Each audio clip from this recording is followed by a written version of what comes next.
Life is complex. So is our mental health.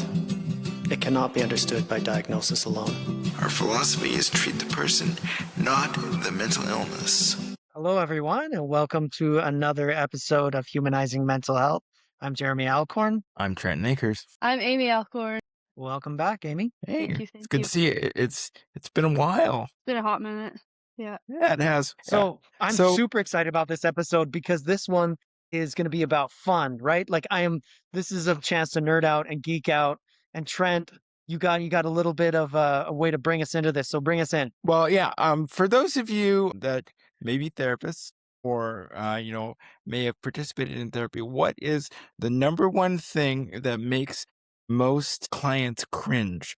Or at least in my limited experience, it's either when you say group therapy, which I love, or you say, let's role play this. Because the minute that you say that, especially, I can just see by looking at you, Jeremy, you've probably done that with clients where it's like, "Oh, let's role play this." And they're like, what? Whoa, wait, I have to act? We're going to play pretend? And Yeah. then it's like it's like you've called them up to the front of the class in 5th grade and they have to read their book report and everybody's staring at them. Yeah, put them on the there's spot. actually where there's actually a way around that, and it's actually, we're still going to role play, but we can use our imagination. And that's where this new burgeoning field, even though I honestly don't think it's probably that new, is using therapeutic role play, like where that could be things like tabletop games, which is something that I think all of us are familiar with, which is something like Dungeons and Dragons, or you can use video games, or basically it's anything to really take the problem and to use our imagination, which in some ways isn't something new for therapy. If any of you are familiar with narrative therapy, that can even be a way of restructuring. But yeah, that's what we're talking about today. So any thoughts before we start going into the nerddom of it? I was just thinking of my social work classes. Sometimes they'd get us to role play stuff and we'd go, oh, I've got to do this. Okay, who wants to be the therapist? Who wants to be the client? Oh, I was the client last time. Okay, I'll be the therapist. So fun. Yeah. It's really awkward, but you kind of get into it and you end up finding it kind of helpful after you've gotten into it and have defeated the awkward stage. I think that's the first boss, is the awkward stage. Yeah. Absolutely. I'm curious, Amy. Like when you had to role play the therapist, would you just pretend to be your dad? Hi, I'm Mr. Alcorn. I'll be a therapist today. I don't know, like I I've haven't seen my dad as a therapist. I don't know what he's like. To me, he's just dad. I don't know what he's like in therapy mode. no, fair enough. don't but, use- but where you're like, okay, I'm just you're just gonna channel the Jeremy Alcorn energy and see if that works. Yeah. You So how does that better make not you use. feel? You better not use some of the stuff that I use, because I used to quote this quote. I come home and I say to my kids, I'd say, so on the way home, I saw someone Yeah, I know what you're gonna selling say. puppies. So I saw someone selling puppies, and I thought I'd buy you a puppy, and then I got hungry and I ate it. Oh, I will never buy you a puppy. Jeez. Okay, that just speaks to the fact that therapists are not congruent in the home the way they are at work. Therapists are not nice when they're at home. No, that's not true. It was sarcasm and it was being funny. ate And then the puppy. eventually I bought them a puppy. That was Yeah. the- yeah. And I did not eat the puppy. I'm glad. Yeah. Something that jumps out at me though, Trent, is like, this is an interesting thing. I don't know why it is that these two seemingly independent things have not been combined in this way before. So the idea of therapeutic role play is very gauged into you are yourself. You're yourself, and we're in a situation, and in this situation, let's practice what's going to happen. And the idea of like Dungeons and Dragons or other role-playing games with some sort of game master, is actually you're not yourself. And I think that's Uh-huh. actually a really big thing is that you get to explore from another character's perspective, and it allows you to get Mm-hmm. outside of yourself so that you can Mm-hmm. see these layers of the character that you are playing. Yeah, and actually that leads into something really interesting. As I've been learning about this, they talk about the 4 layers when you're doing therapeutic role play. So the first layer is the client or the player with the other clients or the other players.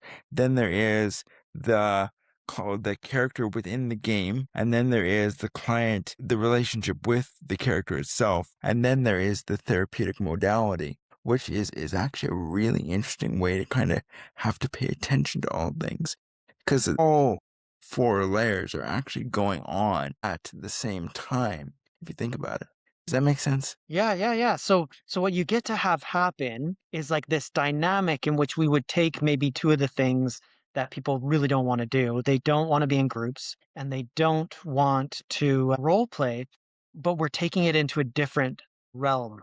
Maybe a realm that they've known, maybe a realm they're comfortable with. I understand Yeah. that Amy, in your work that you'd been doing in Medicine Hat at like the community level, that there was actually they were using role-playing games in a therapeutic context. Sort of. I mean, are you talking about at the youth center I worked at? Sort of. There were definitely times where we would have youth come in, many different youth from different backgrounds, different neurodivergent conditions as well. Mm-hmm. Ages as well, like we had 11 through 25, so big age range. So these youth that communicate in different ways would have to learn how to get along within a game. But it was a game. We didn't phrase Yeah, it as this is homework, this is right, therapy, or else no one's right. gonna come. Teenagers don't like to come to stuff where they like you have to kind of like show them that it's a game, not that it's work. They don't like to just show up for work. But yeah, we had these opportunities where we could play Dungeons and Dragons with youth and like help them learn how to problem solve and get along, because in Dungeons and Dragons it's a lot more unique of a game compared to other games there are out there. Even compared to our Mm. society. We live in an individualistic society, but in Dungeons and Dragons you have to learn that it's actually the party that you're supposed to focus on, that you have your individual character that has their beliefs and their goals and dreams, but somehow you have to have that character grow and evolve and work along with other characters that are very different and people that are very different. And you have to learn when people are playing a character and when they're saying, cut, I am actually speaking as myself right now. So it definitely helps with learning communication. And we also had like private sessions as well, where some youth would come in with different workers and they would learn how to like just communicate. And because some of the ages were so young, like 11 years old, sometimes we'd have a youth come in and learn what's appropriate, what's not when you're with someone who's 11 years old, because they might not know. So yeah, it was really interesting and fun, and it was a cool way to see like how play can bring people together, and it became really popular. Um I had to be very specific with the way I was scheduling things, or else there'd be way too many people that would show up all at once because it was so popular. Yeah. So how many players would you have at one time, Amy? We would typically have anywhere between 2 to 6, but 6 is a lot, I would say. I was gonna I say that would found be a lot to manage. Yeah, yeah. I found that sometimes there'd be people who would forget or would have reasons and last minute not show up. And then there'd be people who weren't registered who would show up. So it all ended up like equaling out weirdly every time. So yeah, but any more than 6, and it's a lot of people because everyone needs their own turn to be able to communicate with the dungeon master, the person who's running the show, running the game. They need their Mm-hmm. turn to communicate what is their character saying, what is their character doing, what are their goals or whatever.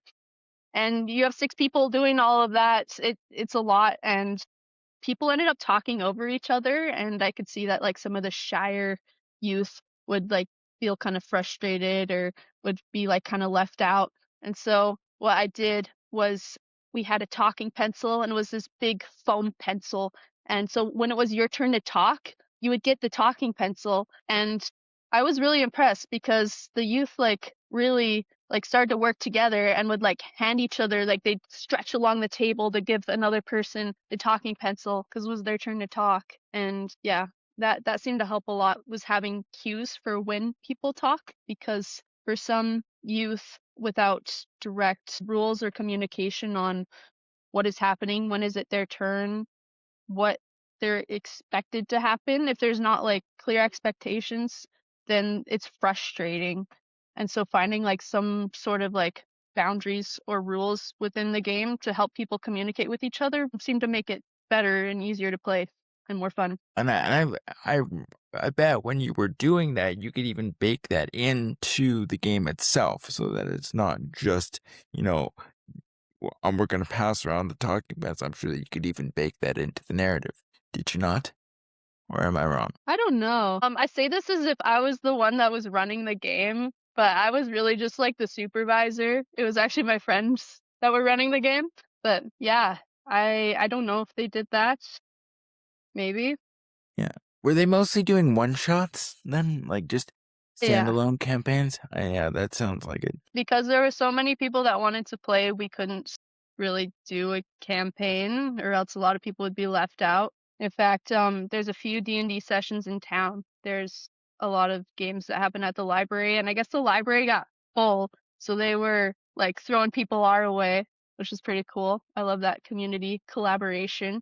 I totally forget what I was gonna say. I totally spaced there. There's Yeah. something that has jumped out at me that I'm very curious about. Well, actually, it's not so much curiosity. It's just a point. It's that you mentioned youth in this, and you mentioned basically what you did is you brought youth together to play a game, and you used it in a therapeutic way to help them learn and grow. It's like the nature of these games when you role play is for people to come together and to maybe have Mhm. this therapeutic learning. And then there's another level, Trent, that you're talking about, which is a formalization where the people know when they're coming in that they're coming in for therapy, and that it's not so much a modality, but more of like the the transmission of the therapy is happening through this medium of the game, and you would very specifically develop then Mm. your adventure that you're going on, the story. The therapist, I imagine, is the game master,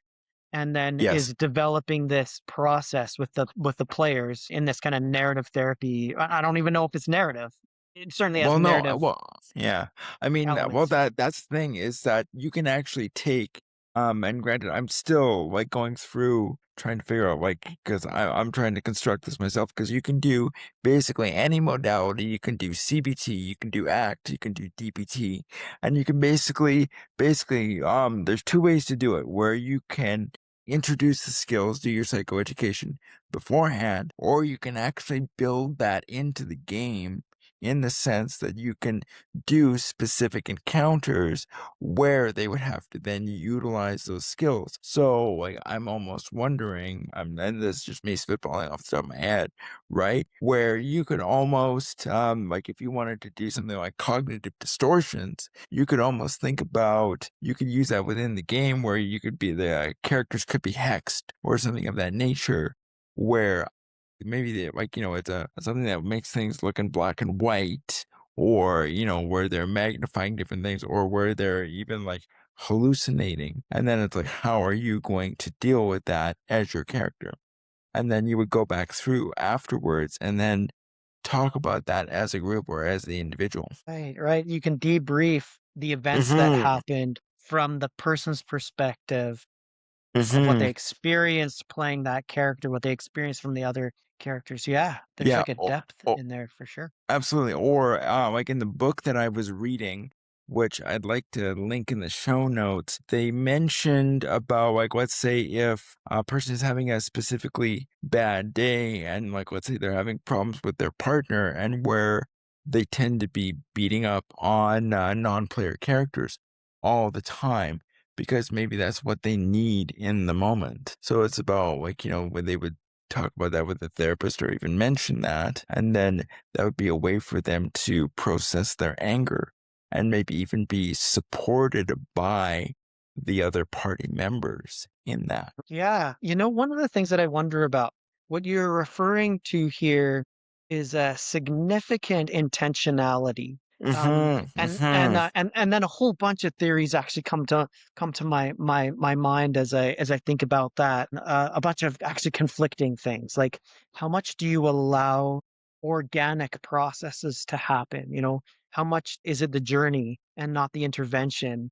How much, like, because you're gonna be intentional anyway, but there's like a level, it reminds me of Gestalt, where it's like these are not interventions, they're actually experiments we're attempting, and we're gonna see where it goes. Yeah, yeah, and like that's kind of the difference, in D&D where they talk about homebrew versus going manualized or going on the rails. It's like how much do you do that, because going manualized for a lot of people, it's very easy, but then it's also very restrictive versus homebrew. Like you're having to almost do improv. And I mean, for those of us who have ever run group therapy, I also say that group therapy is kind of like improv. Actually, most therapy is kind of like improv because you can walk in there with a wonderful idea and the client just goes left of center. Or right of Yeah, it center. does sound Who like knows? D&D. Yeah. Pardon? That does sound like D&D. Yeah, that that does. But too, like in order to do this properly, and the one thing that I'm actually looking at, like when I start to go and do this, I want to work with an experienced game master because you need to be able to know the mechanics of the game very well so that when you're doing your therapeutic interventions, that you're not also having to flip through, 5 different manuals to make sure that you're not breaking the game too much. You can bend it, but you can't break it. Yeah, yeah. So at this point, actually, I think this would be useful. So you mentioned a book. You said you wanted it in the show notes. What is the book you're referring to? Let me just give me one moment here. Hopefully it doesn't turn off the camera. Okay. So the book is called Tabletop Roleplay Therapy Guide for the Clinician Game Master. And the author is Megan A. Connolly. And honestly, this is a great place to start. It goes through all the basic mechanics of D&D, the 4 different levels, whether or not to go manualized, what therapeutic modalities may work the best, and then how to actually tailor it for specific concerns or presenting concerns. So it may be people with needs for social skills, people who have issues with anxiety and depression, or even neurodivergent individuals. It's not an exhaustive book, but it's definitely a place to start. And then, of course, there are different online courses that you can go through to actually get certified in this. The interesting thing here is it's kind of a pretty no-brainer almost in terms of marrying these things together. Mhm. We already role play in therapy. We use that.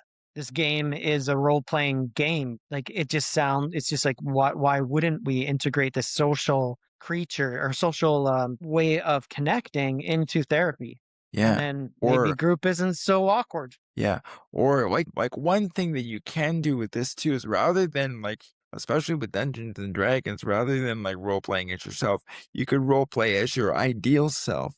So if you have trouble with confidence, because I don't know about you, Amy, if you've ever heard that most D&D characters are hot, strong, and dumb and have like really good charisma. So imagine like if you had to role play as a character who was charisma and like I had to convince people, and then Yeah, that's just making me think at the youth center, most of the youth had characters that had low intelligence and they would be bragging to each other. They'd be like, oh, my character is so dumb. Isn't that so silly? The person next to them would be like, mine's dumber than yours. And it was great. They all had like high charisma and were really dumb. And I'm like, why did all their characters turn out like this? I don't know. Mm, But I also think D&D is a place where you can not take things as seriously.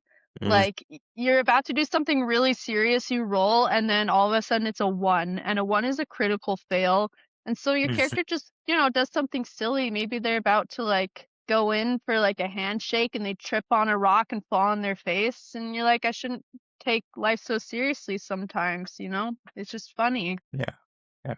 Speaking of which, like rolling, because I actually have started integrating dice into my work with clients. Have you ever like had decision fatigue, Amy? Oh, every day. Yeah. So one thing that I've taught people to do, like if it's like something like, let's say, like what's something you have a hard time where you hit a lot of decision fatigue with? Yeah. Sometimes, like, when I'm trying to make a meal, there's so Mm-hmm. many things that I want to eat, and then I end up waiting around to actually make something because I get overwhelmed. Right. So actually, honestly, that's perfect. You know what I would recommend? Make a list of all the meals that you like your top 10 or top 20 meals, even if it's your top 5. Grab your D20 dice, roll. If you don't like that, then take that off the list and roll again. Because at the end of the day, it's going to take off that cognitive load. I love that idea. That's great.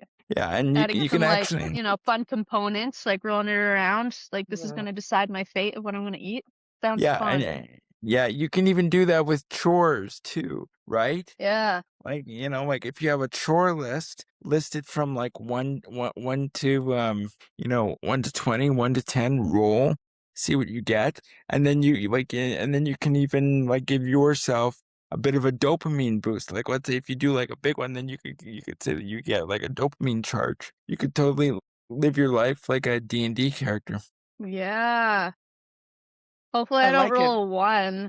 Yeah, I that's what don't I was wanna thinking. fail. I rolled a 1. Dang it. I guess I don't Ooh. do any of the chores until tomorrow.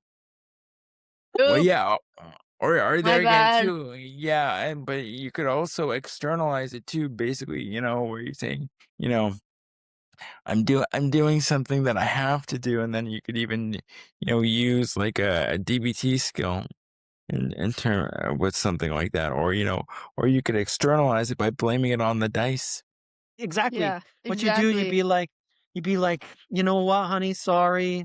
I had plans on doing a whole bunch of different chores, but I rolled a 1. So tomorrow. So that's it. My day's over. Or you could ask the magic 8 ball. Have you guys ever seen the magic 8 ball? You shake it and Yeah, it but tells you like yes or no or ask later. yeah. I swear that thing has a mind of its own. Yeah, the god of chance.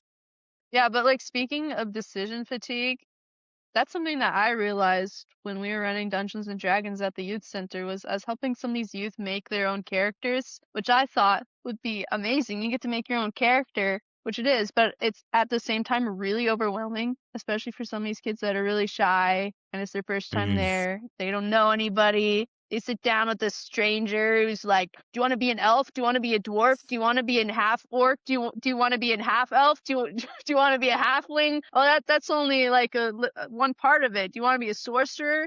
Do you want to be a bard? Do you want to be a wizard? Do you want to be a fighter?" And they're like, "What are all these things? So many questions, so overwhelmed." I realized I had to like really like chop things up to make them like less overwhelmed. And like, for example, with elves, there's a lot of different sub races of elves. There's really only like 3 or 4, but with one person I'm like, okay, here are the top 2, choose one, just to try to help like make decisions and make it less overwhelming. Mhm. But yeah, making a D&D character takes a long time, and if you're brand new to the game, it's like super duper overwhelming and you need somebody to help you through it. And eventually I ended up making like a bunch of characters that were just like ready to go for somebody steps in and they don't want to make their own character, they just want to jump in, they can just grab a character sheet and go. And I found that that was quite popular. I'm curious, how many repeat players did you get? I'd say like most of the players were repeat. Like we only had it going so far for like 4 months, but we already have like over a dozen players. Hmm. So yeah. So I'm curious, have you like with specific ones that have been repeats, have you noticed like with the shy kids, like have you noticed any change in them or growth? Oh yeah, a lot of them have like come out of their shell and like have started to make friends even. Like some of them go to the same schools as each other, and I've heard that they'll like say hi to each other in the hallway. And like, that's so cool. They're like meeting new people and like coming out of their box because of D&D. It's pretty cool. Yeah. Well, it's kind of an out of the box game, isn't it, Aim? Yeah. Sorry, cheesy joke. Yeah, and at the beginning of each game, because there aren't necessarily the same people every game because it's one shots, I'd have every player have their own like little name tag with like names and pronouns, and they'd each go around the circle introducing themselves and introducing their character, and like also saying if there's anything that they don't feel comfortable with in the game. Like, for example, if someone has a huge fear of spiders, they don't want any spiders in the game, then that's something that the dungeon master would note and would not include in the game, just to make sure that everyone's comfortable. Dang, you're making me want to come for game night at least once just to watch and see this happen, dude. Dang it, why am I so old? So Trent, Mm. are you looking at running a group to do this? Yes, actually I am. I'm talking to an experienced game master right now to see if they would be willing to do this alongside me. I want to finish reading this book. I'd like to do a little bit more research. I have some people that already want to refer me clients, but I want to take this reasonably slow because I want to get it done right. Yeah, for sure. For sure. Yeah. So one of the things that I'm wondering about then is, can you put in your information? Like this will end up in the show notes as well. But like if you want to give your contact information where people could contact you, and I'll put a caveat on that. That is, you're registered to practice within Alberta in Canada, which means that if people wanted to join somehow from some other place in the world, they wouldn't be able to do that. But still, Yeah. put your information out there. What's the contact to get a hold of you? Best way to contact me is probably via email, Trent at openacres.com, or by telephone at 403-458-0204. Again, that's 403-458-0204. And just give me about one business day to respond. Should make a Yeah. jingle out of that. So, And should you could I? just sing the jingle. Yeah. Okay, I don't know. I feel like that would turn me into the used car salesman of mental health. Yeah, but just so people have the space to know where they would want to get in touch with you if they're interested in that. And of course, there's other modalities that you practice as well. If there are people that are looking for help. Um, Yeah. I never said this actually. Maybe I'll indicate I've actually ended my private practice. I'm now full time at the Canadian Armed Forces base in Suffield. But I'm super happy to be able to. Well, I'm super happy to be there. It's where I started in my career, was with them. Now life has come full circle.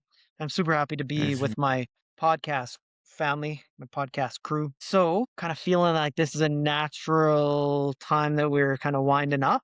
I'm very interested in your thoughts in this conversation as we wind down, and I got some thoughts too. Yeah, I don't know. I'm really interested to keep exploring this. I know. Have we had Jordan on the show?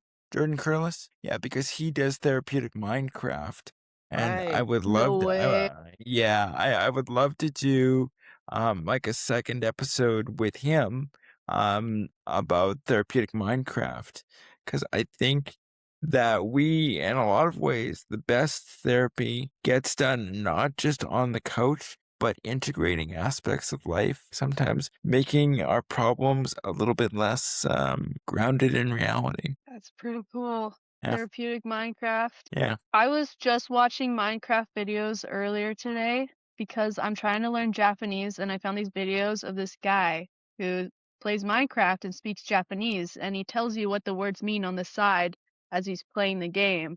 So I think Mm. Minecraft is really good at just like helping people and like teaching people random stuff in general. Like I said, you got to get people through the door because they think that they're playing, but they're actually working. I'm actually Mm. tricking my brain into learning Japanese by watching Minecraft, and I think Mm. that's so cool that people could like do that therapeutically too. I also think like role-playing games in therapy sounds so cool. For myself, like I've played video games that have had like storylines that have to do with mental health. One of my favorites that I played a few months ago is called Celeste. It's actually a really difficult game, but it's about this girl who deals with depression, and she challenges herself to climb a mountain. And when she's climbing a mountain, she like sees mirror images of herself that like pop out of the mirror and attack her. So it's like her shadow attacking her. And she has to like figure out how to like accept herself and accept the past. And playing that game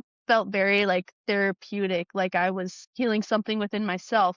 And I think that playing a role playing game therapeutically where it's tailored to you and tailored to what you're going through would be so amazing. I would be so interested in trying that, like both as a client and as a therapist. Even role playing, that would be so cool. Yeah, you're gonna have to give me the details on that, like, and because it makes me think of. Have you played Spiritfarer, Amy? No, that sounds Yeah. familiar. What's it about? So you play somebody who basically is in the land in between life and death and helping spirits that are animals basically move on. And you find out, and this is a bit of a spoiler, that all of the people that you've been ferrying are people that you've known in your life. So it's all, Oh. yeah. And yeah, it's all about grief. And, as somebody who's experienced grief recently in my life, like that's been really transformative. Like I have to like role play as that character, go through forming attachments, but then letting them go. Mhm. So yeah, so there you go. Like, there's more than just one way to heal ourselves. It's just about if we're intentional about it.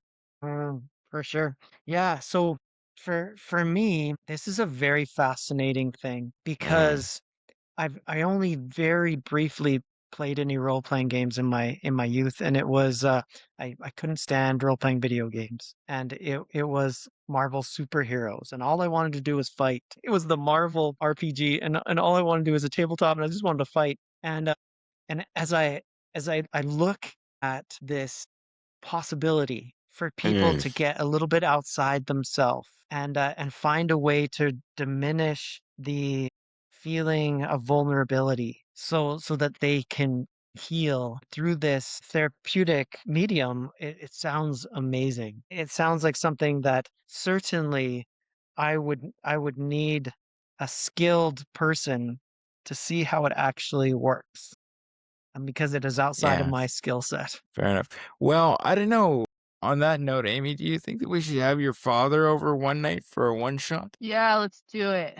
That'd be All fun. right. Mm-hmm. But you're On gonna that have to note, choose between all the options, yeah.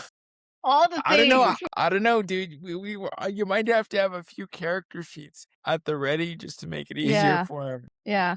Sounds good. Yeah, so we gotta push this out into the world that that change is through community, that change happens as we connect with each other, that we gotta be able to find ways that we let go of the bonds that have held us into to patterns of thinking and feeling. And this would be just a wonderful way to be able to do that. Absolutely, absolutely. Yeah, yeah, yeah. All right. So on Community. that note, I'm Jeremy Alcorn. I'm Trent Akers. See you next I'm time. Amy Alcorn. Bye. See ya. Thank you for joining us today. We hope that this message has been as meaningful to you as it has been to us.